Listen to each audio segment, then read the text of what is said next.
الله من الشيطان الرجيم بسم الله الرحمن الرحيم والحمد والثناء لرب العالمين وأفضل الصلاة والسلام على أشرف الأنبياء والمرسلين حبيب قلوبنا وشفيع ذنوبنا وطبيب نفوسنا أبي القاسم المصطفى محمد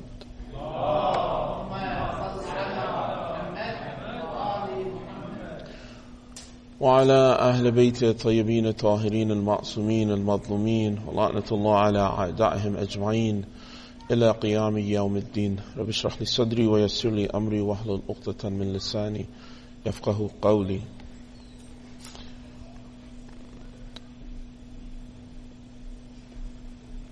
We have two important aspects of our religion. We have an aspect of our religion that is our beliefs and our ideology, our belief system, our aqidah or our aqaid. These are the fundamental principles of what we believe in God, divine justice, in the day of judgment, and prophethood, and imamat. Then there's obviously the other portion, the furu' that have to do with the practice of our religion, the fasting, the prayer, enjoining good, forbidding vice, and hajj, and so on and so forth. One thing that's important to keep in mind is that the first portion, the usul, or these principles, are things which a person does not do taqleed in. They do not follow a scholar in these issues. They do not follow their parents simply in these issues. These are issues that a person has to come to logical reasoning about. They have to have conviction about. They have to have belief about. When it comes to the practice, it's fine, no problem. Whatever our marja of taqleed said, we follow that. If it says that this is mustahab, if this is ihtiyat, if this is wajib, whatever our marja says when it comes to prayer and fasting, hajj, etc., we follow that. We don't need to question that. But when it comes to does God exist or not, or when it comes to the nature of is there going to be a resurrection, or will there be prophethood, etc., then these are things that we have to have conviction about. One of the things that happens a lot of times is someone who has accepted these principles is a Muslim. When they grow older, or when they have children, they expect that their children should also accept these principles. But the reality is that their children also have to have conviction. They have to have some kind of belief in what they follow. When we look at places in the Quran where it talks about people who are on the wrong path, and it says that they want us to stop following what our fathers were following. Aba'ana. You want us to just not do what our fathers were doing. So they were inheriting their religion without having conviction, without being even sure if this was right or wrong. So one of the beautiful things about Islam is that Islam has answers for all these questions. Even when the Quran was being revealed, it was being revealed and challenging people. If you don't think this is real, then bring something like this. So one of the things that becomes necessary and important is that we have our children and our youth have to go through a very good process of understanding the usul ad-din for themselves. Sometimes what happens is the questions that they have and reservations, which should be many in living in this society, sometimes they do not get asked. You're living in a society where some people say that there is not even a God. Some people say there's some force or power, but we're not sure what it is. Some people say, well, we'll leave everything to science and everything else we're not sure we can trust. So that means it becomes necessary to have some kind of proof for that.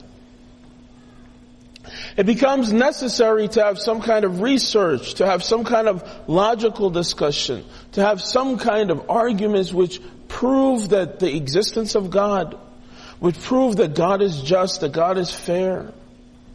All of these have been asked and answered. It's absolutely imperative that this next generation, they're able to ask and answer these as well. Just because I lived my life as a Muslim for so many years doesn't mean that my children will automatically should follow this path without having any understanding. We hope, because we have conviction. But it's necessary for them to have their own conviction. A lot of people that come to Islam like my parents did, it was the same principle of the fact that when it comes to the beliefs, you need conviction, you need proof. And during the time of, after the time of Malcolm X was probably one of the first times that a lot of people, especially African Americans, heard of the word Islam even in this country. And so they were being drawn to Islam in waves, many of them, including my own parents. In the late 70s, mid to late 70s, they decided that upon doing a lot of research, that Islam was for them. In this process, they had to ask a lot of questions. They had to be sure, they needed proof. Why is this better than other religions? What answers do you have about these other issues? And so coming from a Christian background, naturally, questions about, for example, Trinity, questions about divine justice, questions about, all these other things were things which a lot of times, we're not left with strong answers. So if they're not left with strong answers, it means that the person they're not getting their conviction. But when it came to Islam, Islam had these answers. And one of the just the principles of justice that Islam offered were one of the things that I remember my mother saying she was very attracted to. It says that if someone does injustice to you, you don't have to sit back and accept injustice. You have rights. So there is a balance. So the proof of all of these things is what led them to become Muslim. And even then, it was a continued path to learn more about Islam. That after they were Muslim, after the revolution in Iran, and they had met some friends when they were in college, and during this time they began to learn about Imam Husayn alayhi salam. And by learning about that movement of the grandson of the Prophet and the things that happened, that led them to become followers of the Ahlul Bayt. That led them that even during the time when it was the war, that they traveled to Iran during the time of the Iran-Iraq war to study and learn more about their religion. They still were not even satisfied with what they had learned or how far they had come. They wanted to know more, so they went to the city of knowledge in Qom, and they spent some years there learning and studying. This time I was very young, but I still have memories about that time during the war. And that led us to the opportunity later on for myself and my brothers and sisters, all of us at some point, to spend some time in the Islamic seminary or Hawza and to be able to learn and have our own proof and conviction. And I can testify as someone I was born Muslim. My parents went through a process where they went and researched and studied, had study groups, traveled to different cities to ask questions, questioned university instructors and professors about different things, and they came 100% to believe, no, this is the right religion for me. So then for me, myself, I was born Muslim, like many of you, like many youth today. And as such, we didn't necessarily go through this process of learning and reading and researching to be sure that this is the right religion, or asking the questions and reservations which help us to achieve conviction. There's a principle that in philosophy of Islam of Shahid Bahishti and Bahanar, that he talks about the idea of doubt. It can go two ways. When doubt and shak is presented to you, either you're going to take that doubt and you're going to do something about it, and that doubt can become a firm belief, it can become yaqeen, it can become knowledge, or that doubt can lead you down another road where you remain in doubt, and that doubt takes over you. When we live in an era, a time, and a place that every medium is imposing doubt upon religion, where public schools are imposing doubt about religion, where separation of church and state and separation of religion from society and becoming such a secular society is being encouraged, and you can expect that this generation will have some doubts and limitations as to their religion. And that can go, again, two ways. Muslim children can have questions and doubts. It's very important to encourage those questions. It doesn't matter if those questions are about God's existence. It doesn't matter if they are about the Prophet. It doesn't matter about what the questions are, but those questions have to get answered. Otherwise they remain questions. A person grows with that. Other parts of their life, other perspectives, ideas, thoughts are formed around that doubt. It can be very dangerous. People, when they come up with a new idea for how religion should be or how Islam should be, it usually has been formed around some doubt. Doubt that they did not get good, strong, confident answers about. Sometimes people find themselves in places where they feel like their religion is being attacked. Islam is definitely, by the media standards, under attack. And I see people, sometimes they tell me, in my place of, for example, where I go to school at, I don't talk about Islam. Or in my job or place of business or place of work, I don't talk about Islam. And it's one of the reasons is because they themselves have areas that they're not confident to be able to answer. They don't want to be asked a question about a religion that they say they built their life around, and they don't know how to answer that question. In a lot of places, especially places where Islam has been there a very long time, in Muslim countries, there's an amalgamation. The religion and culture becomes kind of makhlut, and it becomes kind of mixed together. Sometimes it becomes so mixed together that people don't know what things are cultural or what things are part of religion.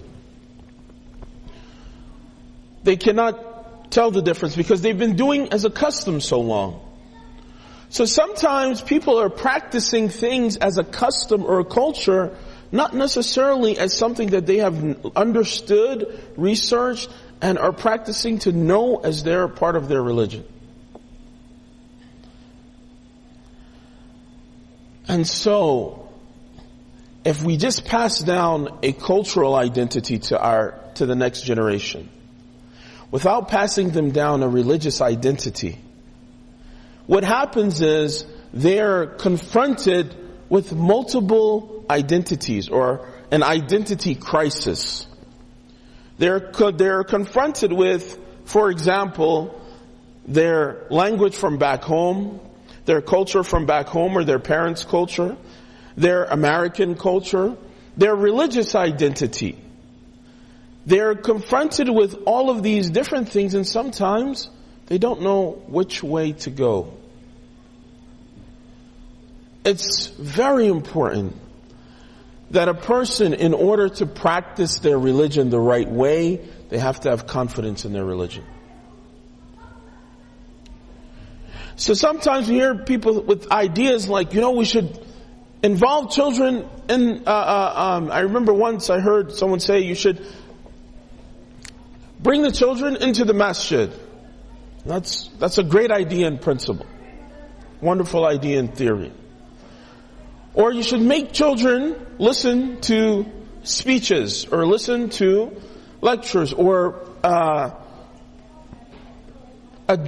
pray so much or pray the extra prayers or stay up on the nights of God, etc., etc. Do their religious practice. But we understand that practice is a result of belief. Practice is the natija of the person who believes. So if you skip the process of strong belief, then how will you get to the process of strong practice? How will we get to the point where our youth are practicing our religion with passion, with love, prayers that are like those prayers we hear that Imam Ali alayhi salam used to make? From a young age? That is the result of having a good, sound understanding of your belief. So we have to encourage those questions to be asked. We have to make sure that if we do not have the answers, that we find the answers. The best thing is that us as examples should have the answers. We should know the answers to all the questions, and if we don't, we should be willing to find them so that this next generation can be able to be strong in their belief. Otherwise, what will happen, or what has happened, or some places is right now happening, is that there's a generation gap in the Muslim communities or Shia communities where you see there's a lot of elders and then there's like a gap of people and then there's younger children. And a lot of these people in the middle, there was a time when there wasn't so many English programs, there wasn't so much access or not so much emphasis on this, not so many Sunday schools, etc., etc., and a lot of them are being lost.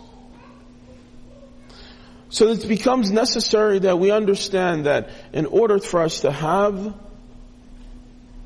strong communities, it's necessary that the children of this age and this generation, that they have absolute conviction about what they believe, and their belief in God, in divine justice, in prophethood, in imamat, and in the day of judgment. For example, a lot of times people like atheists, they present arguments like, well, if God was just, then why is there so much crime? Why is there so much war? Why are some people born, with handicap? Why are some people have to go through so much torture? Why this and why that? And these are good questions.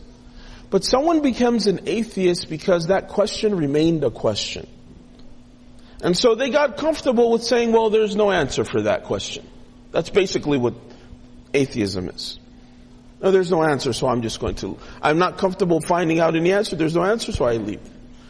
That's the danger that every youth is if they don't find these answers. So they have to be encouraged to ask the questions. There's no bad questions, and we have to try our best to have the answers for them, inshallah. Now it's time close for salat and breaking fast.